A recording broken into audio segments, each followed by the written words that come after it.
Զրուցում ենք հոգեբան Կարինե Նալչաջյանի հետ։ Աստորեն ստացվում է, որ նոր նախագիծ է շրջանառվում, իհարկե 2022 թվականից է ոնց որ այդ որոշումը կայացվել,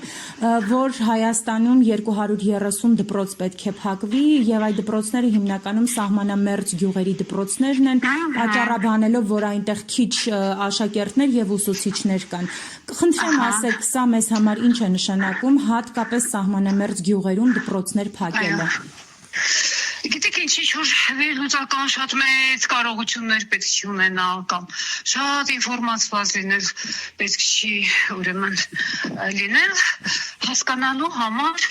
որ ինչ կատարվում է այսօր ինչ որոշում ընդունվում է դրանց բոլոր քայլերը նույն տրամաբանության մեջ են նույն տրամաբանական շղթայի տարբեր օղակներն են Ինչ է նշանակում փակել դպրոցները, գիտեք, ինչ-որ մի հանրույթի կենսունակության ամենաառաջին գործոններից գրավականներից մեկը կրթօջախներն են, դպրոցները մասնավորապես, են էլ հայ մարդու համար, մեր ազգային մշակույթի համար։ Հիմա շատ պարզ երևում է, որ փակել դպրոցներ մանավանդ սահմանամերձ շրջանում, դա նշանակում է հրաժարվել սահմանամերձ շրջաններից, այդ բնակիչներին ասել թողեք դուրս եկեք։ Գիտե, մարդը երեխա ինչ կարողանա իր բնակավայրում դպրոց ուղարկել, մարդկայնորեն հասկանալի է, չէ՞ մարդկանց վիճակը։ Այսինքն այսօր ամեն ինչ արվում է նույն տրամաբանության մեջ, ինչ որ մի հատ դպրոց, չգիտեմ որտեղ վերանորոգում են, այնին ցուցադրական ելույթներ, այնինչ թատրոն,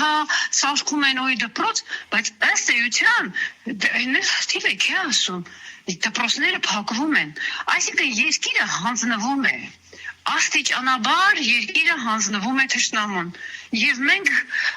ուրեմն վկան ու ժամանակակիցն ենք այս ողբերգական ուրեմն իրադարձությունների մեր ժողովրդի պատմության մեջ, պետք է ուրեմն դիմադրել, թույլ չտալ, երկիրս ոչ մեկի սեփականությունը չի։ Պետությունը որևէ մեկի որևէ իշխանության սեփականությունը չի, մանավանդ այդ կոլաբորացիոնիստ դրածո թշնամու շահերի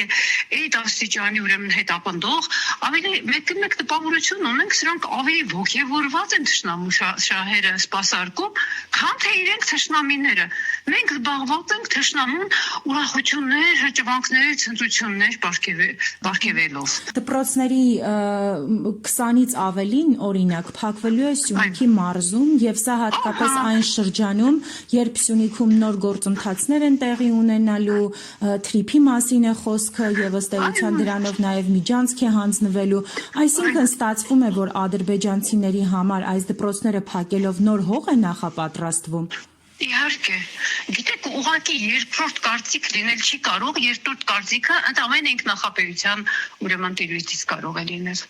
Որովհետև, տեսեք, այդ շրջանում հատկապես այդ հատվածներում, որտեղ այդ հատվածները տրված են թշնամու ըստ էության, անունը թրիփ են դրել, Թրամփը չգիտեմ, էս Թուրքինն է։ Թուրքինն է տրված։ Ինչ-որ խորամոնք, խապեյության, ինչ-որ ճանապարհներով, փափուկ բար դնելով մարդկանց գլխի տակ, տեսեք ինչ հետևողականությամբ իրականացնում են ծրագրի բոլոր հնարավոր օղակները։ Սա ուրեմն ուղղակի երկրորդ կարծիք չի կարող լինել։ Հայաստանը փակում են պետությունը վերացնում են իր բոլոր օղակներով, կրթությունը, չգիտեմ, անվտանգությունից ամեն ինչը զուգահեռ հետևողական, մտածված, հեռահար ձևով ամեն ինչ արվում է։ Ինչ պետք է անել, ելքը ո՞րն է այս իրավիճակից դուրս գալու համար, թե արդեն բոլոր ճանապարհները կարծես փակ են։ Գիտեք, ես չեմ կարծում, որ բոլոր ճանապարհները փակեն, ուղղակի պետք է մարդկանց մեջ վտանգի զգացողությունը շատ շոշափելի ձևով արթնացնել։ Գիտեք, մարդը պիտի հասկանա, որ հենց ինքը իր ընտանիքը, իր զավակը, իր ունեցվածքը, ամեն ինչ վտանգված է։ Այս վտանգի զգացողությունը իրական, ոչ թե խաբեության, բայց իրական վտանգի զգացողությունը պետք է մարդկանց մեջ արթնացնել եւ նաեւ, որ շատ կարեւոր է, մարդկանց մեջ այսպես կոտրված է սուբյեկտ լինելու զգացողությունը։ Մարդիկ ունեն զգացողություն, որ ամեն ինչ կատարվում է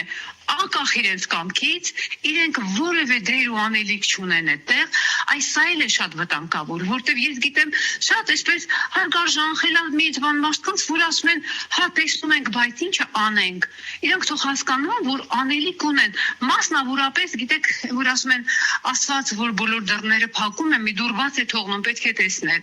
Իհարկե ես շատ այսպես չէի ցանկանա, որ մենք գայինք հասնենք նոր ընտրությունների, բայց մենք դրա շեմին ենք։ Մարդիկ օրինակ միջև ընտրությունները պետք է կարողանալ մարդկանց հոգեբանորեն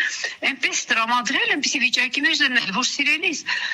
քո ձայնը կարևոր է, չես ուզում, վտանգը տեսնում ես, գնահատում ես ինչ է կատարվում, գնա քո մի ձայնին դեր կանգնի, այդքանը, իսկ այդ ապաթիան, որ չէ մեկ անցնելու է, մեկը լինելու է, սա շատ վտանգավոր ստերեոտիպ է, որ նետված է հասարակության մեջ, հասարակությունը այդ խայտակուլ է տալիս ցավոք սրտի, այս դրա դեմ պետք է պայքարել, որ այդպես չի, որ հա արդեն չէ, այդպես չի, ամեն տեղ էլ բոլոր երկրներում, բոլոր process-ներում ժողովրդի հավաքական, ուրեմն կամքը իր գործն անում է իհարկե համապատասխան խելամիտ նպատակասլաց ազնիվ առաջնորդությամբ։ Այսօր ճիշտն ասած ինչ-որ process-ներ կան, որ այսպես որոշակիորեն լավատեսություն են ներշնչում, տեսեք այդ բլոկները, հա, այդ որ կազմվում են քաղաքական ուժերից։ Այստեղ մի քիչ, եթե էգոցենտրիստական, եսասիրական բաներից մարդիկ հրաժարվեն, գնան ընդհանուր նպատակին Հայաստանի թրկություն ազատագրումը, հա, այս թուրքական էս խայտարակ տարից, դա անպայման ուսերան է շնչում և անպայման իր գործը կանի, ես վստահ եմ դրանում։ Այդպես չի, գիտեք ինչ, տեսեք, ազգ է, պետություն է, կառուցված իր բոլոր օղակներով, նայում ենք հրաշալի, մեկ էլ հանկարծ ինչ-որ մարդիկ որոշել են քանդել, ու դա ստացվում է, որտեղ շատ, ինչ ասեմ, այսպես ճշգրիտ քարոզչական մեթոդներով աշխատեցին, խաբեցին, մինչև այսօր խաբում են, այդ խաղաղության այդ բարձով, ինչը մարդկանց մեծ մասը հասկանում է, որ դա ուրեմն սուտ է, հերթական խաբեությունն է, պարզապես մարդիկ պիտի հավատան իրենց ուժերին, պիտի մի հատ ինքնավստահություն ամեն թեկուզ անհատական մակարդակում, ես կգնամ, իմ ընտրությունը կկատարեմ, հա, սրանց կհանեմ, հա, այնպես կանեմ, որ սրանք չանցնեն, եթե ես այդքան չեմ ընդունում սրանց, եթե հասկանում եմ, հա, այդ գիտակից եմ պայծառ է ուղեղս, և մենք կտեսնենք, որ մենք որակ կստանանք։ Տիկին Նալչաջյան, եւ եւս մեկ հարց, դուք ասում եք մարդկանց մեջ այդ վախի զգացումը արթնացնելու համար, որը իրականում էլ կա։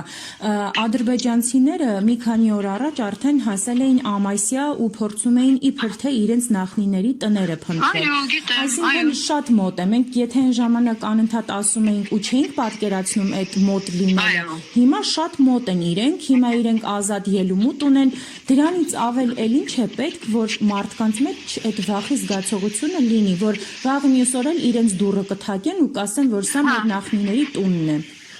Այո, գիտեք ինչ, ցավոք սրտի, ինչ-որ եսակենտրոնություն կա, այսպեսի վիճակում մարդիկ գլուխները այսպես կախում են ու իրենց այսպես տունը, իրենց ընտանիքը, իրենց մեծավորներին կարծես թե պաշտպանելով են զբաղված ու Ամասիան շատ հեռու է թվում, Արցախն էլ էր հեռու թվում, չէ, Սյունիքը տվեցին, ոնց որ թե Երևանում քնում ենք, զարթնում ենք, նույն պատկերներն են, բայց Երևանում էլ են արդեն վխտում, այդ էլ ում ենք գիտենք։ Այնպես որ արդեն մարդկանց մեջ, գիտեք, չկա չարիք առանց բարիքի, այս փաստերը պետք է օգտագործել, ճիշտ քարոզչություն, ճիշտ ներարկումներ, ներշնչումներ, բացատրություններ տալու մարդկանց, որ դուք ոչ մեկը Հայաստանի մեկ այլ մարզում, չգիտեմ, մայրաքաղաքում, բացարձակապես ապահովագրված չեք, որտեղ թուրքա, տեսեք ինչա հնարել, հա, ադրբեջանցին, արևմտյան Ադրբեջան, ոչ ավել, ոչ պակաս, իրենք այդպես են կոչում, այսինքն ձեր դիրքորոշումը, չգիտեմ, թերքասիրությունը, խաղաղասիրությունը, կոնֆորմիզմը, այս ամեն ինչը կուլ տալը ձեզ բացարձակապես չի փրկելու, որտեղ թշնամու համար մենք բոլորս նույնն ենք, եւ պայքարողները, եւ չպայքարողները, եւ թշնամու սիրաշահողները։ Այդպիսի համահարտեցման մեխանիզմ գոյություն ունի հոգեբանական։ Թշնամու համար բոլորը մեկ են, բոլորը նույնն են։ Այս մտայնությունները, այս մտքերը, այս գաղափարները պետք է այնպես անել, որ դառնա ամեն մարդու սեփականություն, գոնե իրենց անձնական ինքնապաշտպանությունը արթնանա, իրենց երեխաների արյունը իրենք բան անեն, հա, այնպես անեն չհեղվի նորից։ Շնորհակալ եմ մեկնաբանության համար։